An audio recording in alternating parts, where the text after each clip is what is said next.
What is going on, Multiversers? Welcome back to the channel. So, we know more characters are coming into Multiverses, but what if we talk about a specific type of character? That being video game characters. What video game characters could we possibly expect to see in Multiverses at some point down the road? Well, I have a list of about 10 of them here that might actually make sense for one reason or another, so let's start... well, at number one, with the obvious choice, and that would be Scorpion or Sub-Zero from Mortal Kombat. Again, it's a WB-owned franchise, so this one's not really too hard to get the okay from, so it's kind of like, hey, if you want to put them into the game, they're probably going to be in the game, so, I mean, heck, Mortal Kombat, that's their own fighting game, right? So bring characters that have that background into Multiverses, I think could be really fun. Plus, we never really got a Mortal Kombat character in Smash Bros, so maybe Multiverses is the better place for them to show off, again, just because they might feel a little bit more at home with all the other WB-owned properties. Maybe we do get to see some sort of Mortal Kombat rep in the future. Heck, maybe we get to see multiple.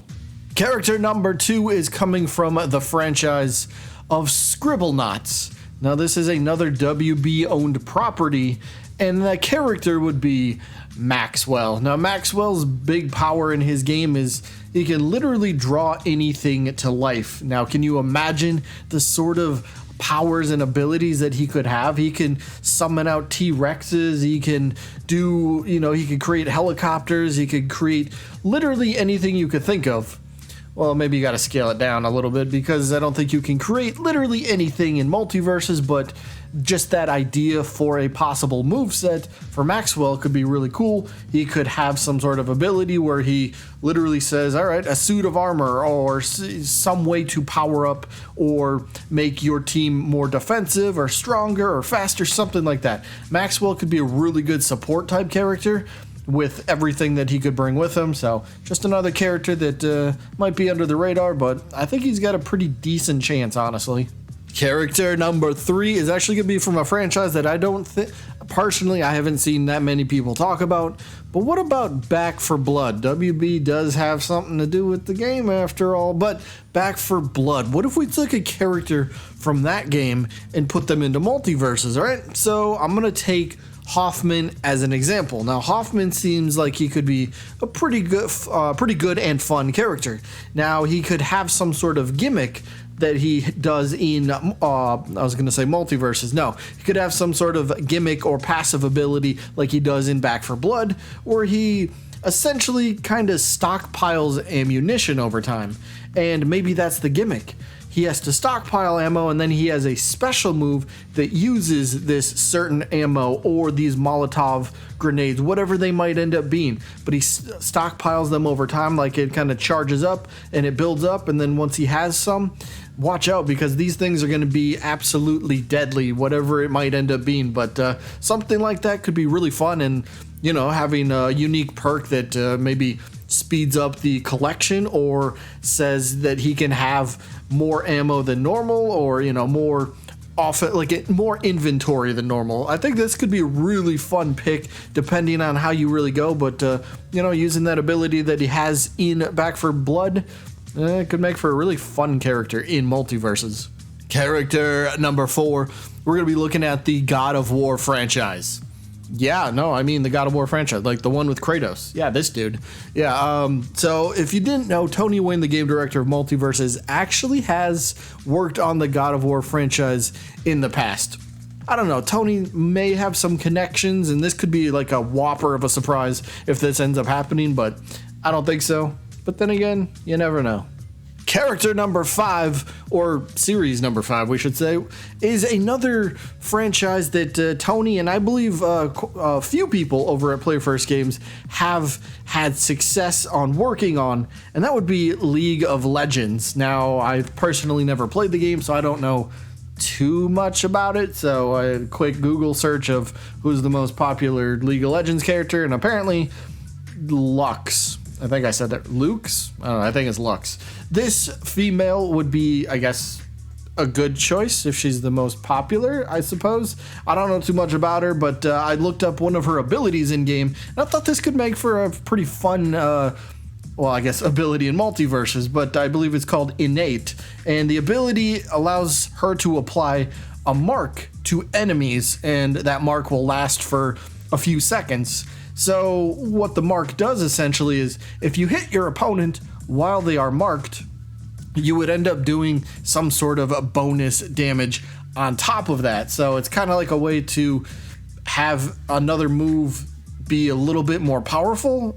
Did I explain that right? No. So like say you, by default, you do a grounded side attack and say it does 10% damage. But now say you have the ability ready to go, this innate ability, and it marks the opponent. Well, okay, cool. Now they're marked, and if you're able to hit that exact same grounded side attack, maybe instead of the 10 damage that it deals, maybe now it deals like 15% damage. So it's a way to just deal more damage, and of course, more damage equals to more KOs. That's obvious math for platform fighters. Alright, it wouldn't be a true crossover list if I didn't include the king of crossovers himself, Ryuu from Street Fighter. Ryuu from Street Fighter. Did I roll my R too much? Probably. But Ryuu from Street Fighter, I mean, he just has to make the list. Like, he's literally in everything, right? Like, you can't name a game that he's not in. I dare you. NBA 2K doesn't count. But no, seriously, he's in Smash Bros. But just because he's in Smash doesn't mean that he wouldn't be eligible for Multiverse, right? Tony's told us time and time again, anybody and everyone is possible.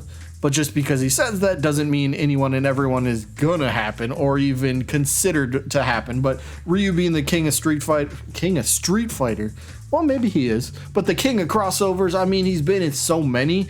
Street Fighter X Tekken, he's been in Marvel vs. Capcom, he was in Fortnite, another character that's just a skin and not the actual character. But either way, he's the king of crossovers, and he had to make this list at some point. Character number 7, this one might be a little out there, maybe, I don't know. But how about somebody from the Resident Evil franchise? Specifically Resident Evil 4 Remake, or just Resident Evil 4 in general. Leon Kennedy. Now, Resident Evil has, over the past year, they haven't really been shy about sharing the license to their characters. Heck, Dead by Daylight, a little over a year ago, ended up getting Leon as a playable character. They got Chris as an alternate costume. They got Nemesis as one of the killers. And just very recently, they added Wesker as a killer. They added, Ada Wong, and I forget the other one. I haven't played it yet. But who's to say that Resident Evil 4, or at least Capcom in general, wouldn't be open to this sort of collaboration, right? Maybe they struck a deal, and maybe they strike a deal right around now, and they start working on Leon, and they want to get him out around the time that Resident Evil 4 Remake comes around. So it's a cool little tie-in, but I don't know, just Resident Evil 4. Leon's got the skills, right? Suplexes, he's got roundhouse kicks, he's got all sorts of different weaponry he can play around with. Leon's got the moveset. If he didn't get into Smash Bros yet, maybe Multiverses? I don't know. It's possible.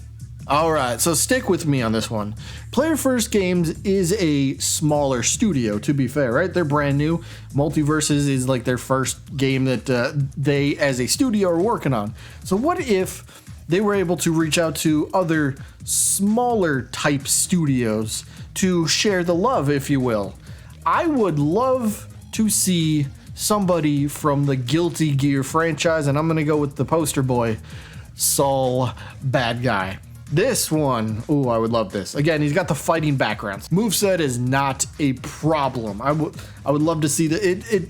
Guilty Gear is like a hidden treasure. Not a lot of people know about it, but once you find out about it, it's a really fun game. But Saul Bad Guy, he's got a gun blade, so it can shoot, and it can be used for slashing, and then, of course, he's got his combat that he does, punches, kicks, and all that sort of stuff. So this could be a really fun character. This could be a real sleeper pick. Maybe doesn't really have too much of a chance, but I don't know. I think you could have a lot of fun with Saul Bad Guy in Multiverses.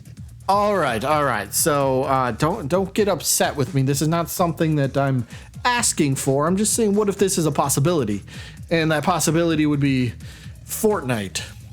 Jonesy from Fortnite. Okay, it's not something I'm petitioning for. I'm just saying, what if, right? Fortnite's a mega name in gaming, right? Everybody knows it. Everybody's played it at some point. Maybe people are sick of it. That's not what we're here to talk about. But Fortnite, Jonesy, with all the weaponry, with all the fun little tools and gadgets that they came out with over the years, I think you could do something really fun with him that makes him unique to anybody else. You know, material collecting over time. Every time he hits an opponent, maybe he gains a little bit of material, and then he can build ramps or walls or something. I don't know. Just saying, he could be real fun. I mean, if Fortnite's the quote-unquote king of crossover games, I will say, even though, again, they're just skins of characters, they're not the actual character. That's a big deal for me. I don't know why I'm getting caught up on this. But I'm just saying, what if instead of going into Fortnite, what if something from Fortnite goes the other way into another big crossover game like Multiversus? And last but not least, probably everybody expected this at some point during the list, so Sonic. You know, the one from Sonic the Hedgehog? Yeah, that one. He makes the list because he's highly requested, I guess. I don't know. I don't have anything witty to kind of go out on. So, yeah, Sonic made the list. I mean, everybody knows who he is. The movies are pretty good. I like the movies. I like him in Smash. Okay, here's the big thing. Sonic could really use a rework or a much improved moveset from what he has in Smash Bros. He could greatly benefit from something completely unique and different. Well, not, I guess I can't say unique, because he's still going to spin and roll on a ball and that stuff. But something different than we've seen in Smash. So, dare we say, some sort of brand new overhaul to a moveset. Something that we're not used to. So, yeah, Sonic, I guess, is going to end off the list.